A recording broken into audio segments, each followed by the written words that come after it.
Hi, I'm Debbie Janoff. I'm the owner of Holy Fit Nutrition, and I'm here with another installment of On the Road to Wellness. As you can see, I'm not in the car because I was trying to shoot in the car earlier, and it is so gorgeous and sunny today that there was glare everywhere and it just didn't work. So this might be happening on occasion, but we are still on the road to wellness.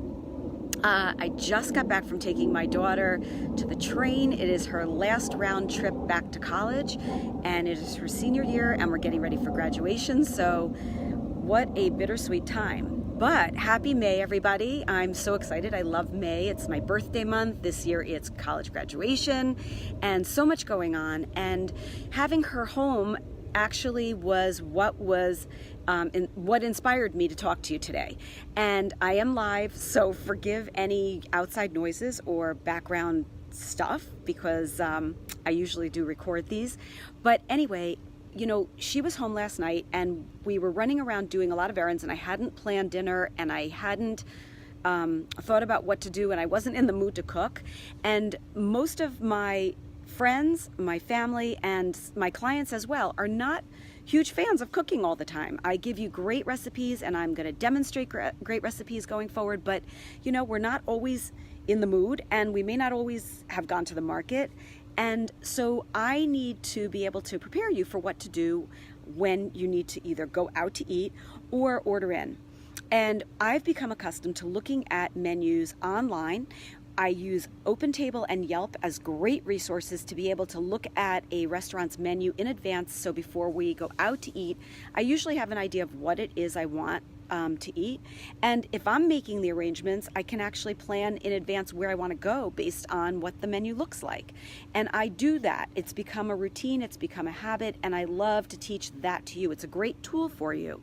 In addition, you know, you can go online, you can look at a restaurant's menu online, and if you're going to order from that restaurant to either have them deliver or to pick it up, you can see what it is that you want and try to make those choices a little healthier. Ordering in and takeout menus are not great for healthy choices. But I will say this to you, a restaurant wants your repeat business. They are in a service industry and they want to accommodate you where it is possible. If you're eating in the restaurant, of course, the server wants to get a good tip, and so they are going to try to be as accommodating as possible. So what I recommend is that you look at that recipe or menu and you decide if there's something there that you want. Maybe it will make it healthier to substitute. For example, last night, what I wanted was a fish dinner, but it came on top of some starch. It wasn't a starch I wanted to eat, and it would have gone to waste because most likely I wouldn't have eaten it and I might have thrown away that side dish. So instead, I asked for my fish to be served on top of steamed spinach. It could be sauteed spinach, it could be broccoli rabe, it could be your vegetable choice. But what I've done then is, in addition to the vegetables that came with my meal, I've doubled up on my veggies, made the meal healthier, and you know what? There was nothing wrong with asking. If they can't do it or they won't do it, that's another story. We were at a restaurant the other night, and one of the entrees on the menu, not the one I was choosing, but one of those menu items had cauliflower rice as a side. I was so excited to see that I asked, you know, for the server if the kitchen would mind switching out what my dish came with for the cauliflower rice, and they were more than happy to help if they can. Sometimes there's an upcharge and you decide then if that's worth it to you. But for me, knowing that I'm eating healthier is going to make me happier. I'm going to leave there feeling less stuffed, and you know, it's empowering, right? So those are tools that I want to give you. I hope that was a helpful tip for this Tuesday. And I also wanted to talk about for a minute, you're going to be hearing me promoting a program that's going to launch at the end of the month, you know, in time for Memorial Day in the summer. It's the ketogenic program. My program is I'm calling it the Beginner's Guide to Going Keto.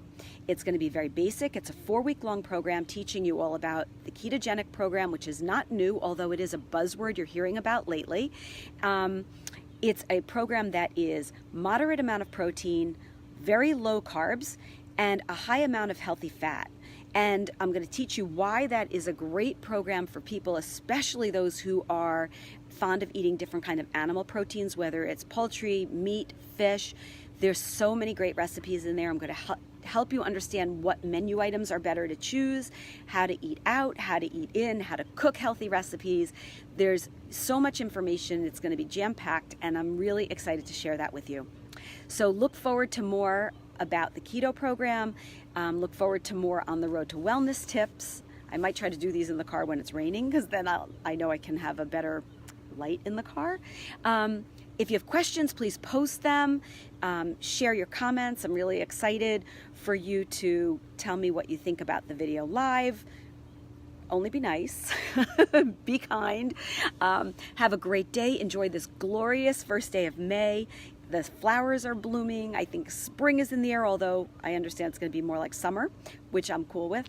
Anyway, enjoy. Happy May, and I look forward to talking to you again soon.